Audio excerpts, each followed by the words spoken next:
Samedi 14 mai 2022, ravi de vous retrouver pour ce 12h45. Bonjour à tous, les titres. De jolies fresques dessinées avec professionnalisme pour mieux vendre le patrimoine culturel du Bénin. Des artistes graffitistes venus d'Afrique et d'Europe offrent aux Béninois l'art visuel sous toutes ses formes. De plus en plus d'Africains se lancent dans l'élevage des volailles. Le secteur est en plein essor au Bénin. L'aviculture, une mine d'or pour l'auto-emploi. On en parle dans cette édition. L'excès de sel est redoutable pour le système cardiovasculaire. Pour une bonne santé du cœur, les spécialistes recommandent une baisse de la quantité du sel dans les assiettes.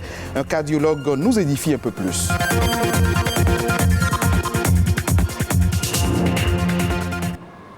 L'art visuel est encore de retour dans les rues de Cotonou. Les murs de la longue clôture du port autonome de Cotonou sont garnis de jolies fresques et des dessins. C'est un véritable chef-d'œuvre artistique qui porte les griffes de milliers d'artistes graffitistes venus d'Afrique et d'Europe. Ces artistes travaillent sur un terme lié au patrimoine culturel et artistique du Bénin. Pour une équipe de reporters était au pied du mur qui, in fine, sera le mur le plus long au monde. Les précisions dans ce reportage signé Ghislain Poguet. Une ville, Cotonou. Un mur, celui de la clôture du port. 36 artistes pour un mur de 660 mètres de long sur 5,16 mètres de hauteur. C'est le festival Effet Graphe.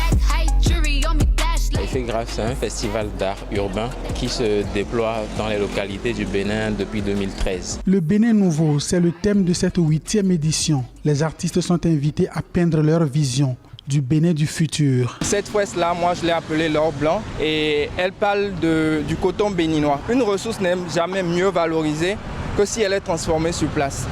C'est pour ça que du long de mon mur, vous allez voir, je suis parti de la production à la transformation et à la consommation du coton. Ils sont arrivés, les artistes de la Guinée, du Sénégal, du Maroc, de l'Algérie, de l'Allemagne, de la France et du Bénin.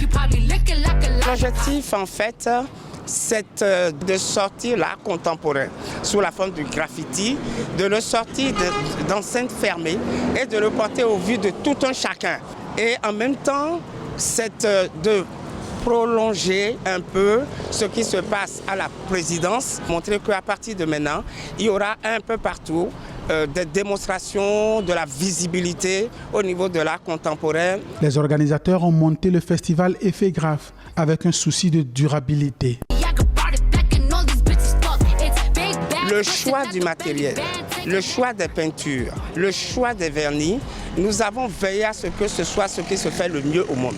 D'ailleurs, les artistes qui sont déjà internationalement connus, lorsqu'ils sont arrivés, eux-mêmes ont convenu que c'est la première fois qu'ils découvrent qu'un pays, dans la modestie de ce que nous sommes, le Bénin, a réussi à acquérir de tels produits en quantité suffisamment, avec la volonté de faire en sorte que ce qui va être fait puisse durer le plus longtemps possible. La Fondation Talon a mis toute sa bonne volonté pour les accompagner. Il n'est pas encore fini le mur et déjà, il a des admirateurs. Oui, les couleurs m'ont frappé. Les couleurs sont authentiques. On va croire que c'est... Je ne sais quoi dire. Vraiment, ça m'a impressionné. Au milieu des hommes, comme une curiosité, ceci. Le fait d'être dans cet univers, c'est vraiment un plaisir pour moi parce que c'est quelque chose que j'aime, c'est quelque chose qui me passionne. Et par rapport à ce qui concerne l'influence aussi, personne ne me fait peur. Tout ceci avec en ligne de mire un record mondial. Quand on aura fini vraiment tout ce que nous avons à faire, nous aurons le mur graffé le plus long au monde. Un défi lancé à tous les pays du monde. Merci à vous, Ghislain Poguet, pour cette belle incursion. La production animale représente la seconde activité agricole après la production végétale. Elle regroupe plusieurs filières dont l'aviculture. L'élevage des volailles offre d'énormes opportunités d'affaires pour les investisseurs. Il constitue un terrain fertile à l'auto-emploi. Marcel Betorho et Igor Ayossor se sont intéressés au sujet. Voici leur reportage. L'aviculture, encore appelée l'élevage des volailles, regroupe la production de viande, de lait et des œufs de table. Cette filière est une mine d'or pour l'entrepreneuriat. En 2021, 116 161 tonnes de viande, 128 418 tonnes de lait et 17 902 tonnes d'œufs de table sont produites pour répondre à la demande au plan national. C'est le résultat d'un long processus. C'est une production quand même qui a démarré un peu timidement et après ça a pris. Aujourd'hui ça va beaucoup parce qu'on a beaucoup de ces sites que vous avez vus. On dit souvent la terre ne ment pas. Il suffit de s'essayer à la chose et de se rendre compte. D'accord, il y a des risques, des aléas qu'il faut maîtriser. Mais quand je prends par exemple ce secteur agricole où on va élever des poulets, mais vous investissez de l'argent, vous amortissez. Donc, tout ce qui est fonds de roulement. Et ça vous fait une marge substantielle. Pour y arriver, les éleveurs doivent se faire former et disposer de bons réflexes d'un éleveur pour pallier aux difficultés. Quand j'aime, je pourrais me former sur le tas. Ou que je vais rapidement m'orienter dans ce type de formation pendant que je suis encore dans mon cursus scolaire. Et je pense que l'État a compris. Il a multiplié les lycées, les collèges agricoles qui produisent des techniciens de petit niveau ou de moyen niveau capables d'engrancher le secteur agricole. Tu dois être vraiment attentionné à ce métier. Tu dois être quand même vraiment regardant et tu dois être quelqu'un quand même qui a de la rigueur sur toi-même. Dans ce secteur, qui sait s'y prendre s'en sort gagnant. L'agriculture nourrit son homme. Elle m'a nourri. Je suis là, je suis une preuve. C'est une filière porteuse, plein d'avenir. Néanmoins, un accompagnement financier et technique du secteur s'avère indispensable pour de meilleurs rendements. Aujourd'hui, la filière est réduite rien qu'à la production des œufs. Et parmi les exploitations qui produisent des œufs, à peine on a 10% qui soient des installations industrialisées. Il y a un travail quand même qui est là, et qui est fait, que nous devons reconnaître et qui nous permet de dire d'accord, nous pouvons avancer. Mais aujourd'hui, en dehors de ça, nous n'avons jamais reçu de subvention dans le secteur si ce n'est pas ce gouvernement qui nous l'a accordé. La production animale permet non seulement de régler le problème de chômage galopant, mais aussi et surtout de créer des opportunités d'affaires pour le secteur agropastoral. Ce 14 mai, les Nations Unies célèbrent la journée mondiale de la maladie coéliaque. Le symptôme le plus courant de cette pathologie est la diarrhée. D'autres symptômes peuvent apparaître tels que des ballonnements, des gaz, de la fatigue, ainsi qu'une ostéoporose. Mais dans plusieurs cas, de nombreuses personnes ne présentent aucun symptôme de la maladie coéliaque. Malheureusement, il n'existe pas actuellement aucun remède ni de traitement pour guérir cette affection. Si vous vivez avec la maladie coéliaque, il est impératif de suivre un régime alimentaire sans gluten à vie.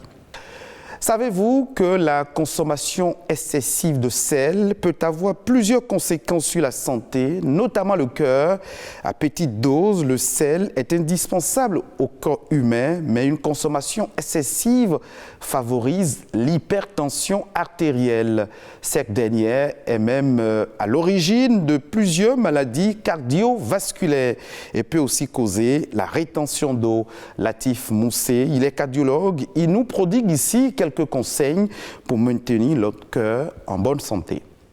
Certes, nous avons besoin d'une concentration de sel pour que nous puissions tenir debout physiologiquement, mais nous devions savoir que la consommation excessive de sel, c'est mauvais. Donc il ne faut pas dire le sel est c'est la consommation excessive. C'est pour ça que, effectivement, le ministre a totalement raison en disant qu'il faut bannir l'excès de sel. Ce n'est pas bannir le sel, c'est bannir l'excès de sel. Un hypertendu, la première des choses qu'on va lui conseiller, en dehors de tous les autres conseils, c'est de diminuer la quantité de sel pour agir. Rien que la diminution de la quantité de sel permet de réduire le niveau de l'élévation de la tension. Il n'est pas indispensable de saler les aliments tant que, pour notre goût, ça passe.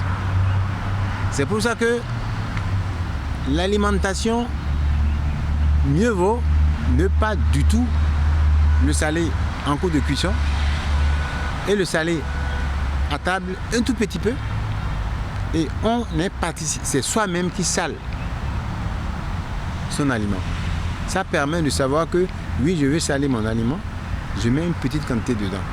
Mais il est capital de faire en sorte que toute la famille ait le même comportement alimentaire dès le bas âge, surtout chez les enfants. C'est ça qui sera gardé et c'est ça qui va préserver le capital de vieillissement de leurs artères. Donc si on veut vivre longtemps, avec pas du tout, très peu de maladies du cœur et des vaisseaux, avec pas du tout de cancer, avec pas du tout des maladies vraiment chroniques comme les problèmes respiratoires, etc. Il est important de savoir se donner le temps de marcher, de savoir se donner le temps de loisir, du bien-être, de ne pas rester confiné et de garder le sourire et en gardant la tolérance pour qu'on se donne la main de manière commune et se dire pour la cause de la vie, ensemble nous restons avec le cœur. À l'instant, Latif Moussé, il est cardiologue, il nous prodiguait de sages conseils pour maintenir notre cœur en bonne santé face à la consommation de sel. D'autres informations pêle-mêle au plan national dans cette session d'information. Sabira Tao nous propose La Nation en bref.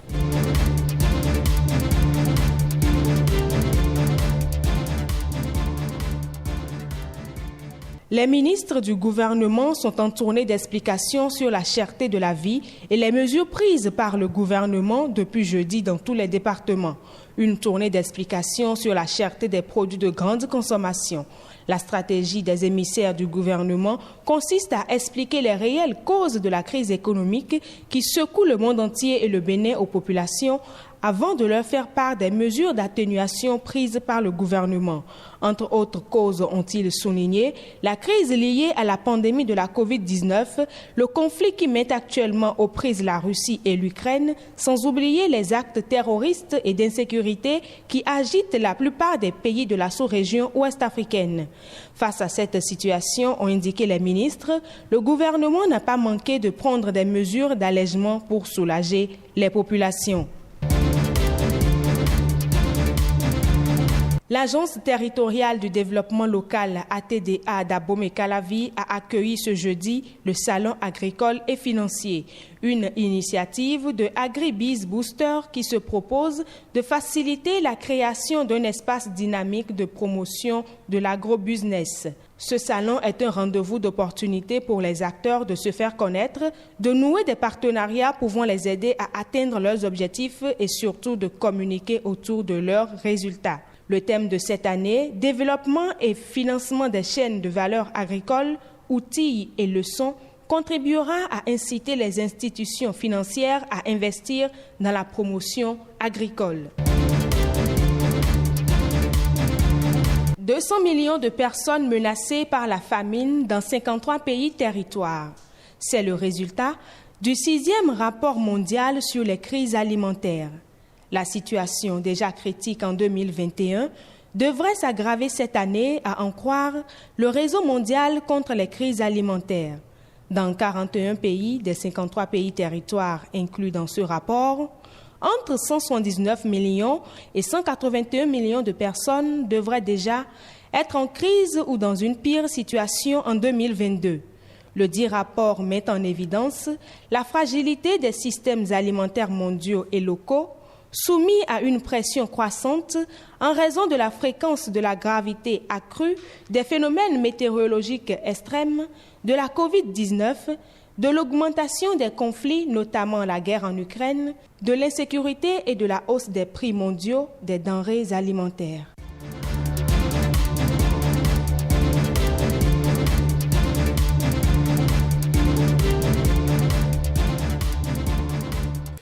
C'est sur ce condensé de Sabira Tao que se referme cette session d'information. Vous pouvez revoir cette édition sur le www.ortb.bj. Merci de nous avoir suivis.